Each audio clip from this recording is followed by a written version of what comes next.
How to find saved drafts in Instagram. Hello everyone, this is Sabrina here to help you today.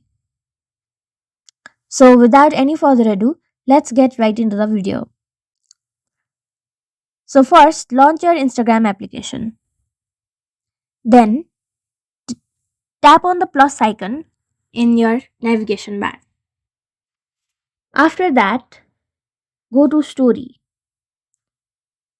Swipe up and here if you have made any drafts, it will show an option of drafts along with this music, templates and other options.